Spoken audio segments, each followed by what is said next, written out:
seguida torno a entrar. És que em moria de gana i com que has dit que sortís de la caixa, doncs... Tens la teva estona per berenar. No som explotadors, aquí.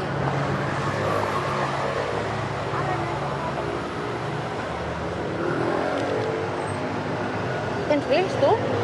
No. Jo sí, jo en tinc un, el Marc. Té 19 anys, viu amb mi. Molt bé. Ara ens estem a casa la meva mare, sort en tinc. Perquè m'acabo de separar, no sé si ho sabies. No, no ho sabia.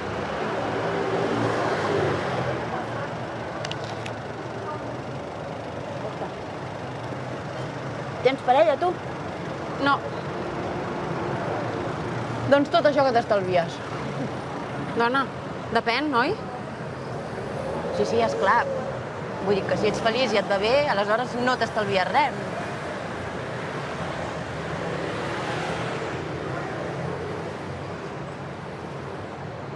Em sap greu el que ha passat abans a la caixa.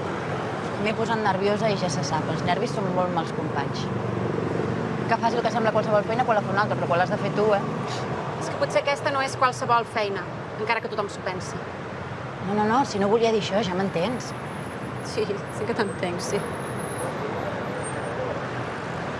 No t'ha avalat. Com que la màquina no em llegia el codi de barres, ho he volgut fer manualment. Tranquil·la. I a sobre aquella senyora, quina poca paciència. Potser tenia pressa. Oh, i tant que tenia pressa, perquè quan has dit que passéssim per Tor per l'altra caixa, ha volgut passar pel davant de l'home gran aquell que tenia totes les coses damunt la cinta. A veure, Cati, això és el pa de cada dia. Val més que t'hi vagis acostumant. No, sí, ja ho sé.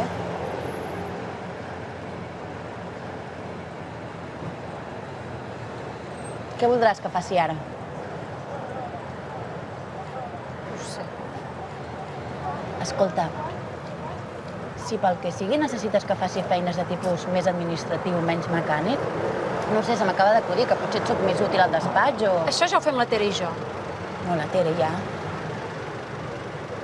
Mira, ja sé què faràs. Saps els cartrons que hi ha al fons del magatzem? Doncs els vas a llançar al contenidor blau. No crec que puguis llançar-los tots avui perquè n'hi ha moltíssims, així que fes el que puguis avui i demà continues.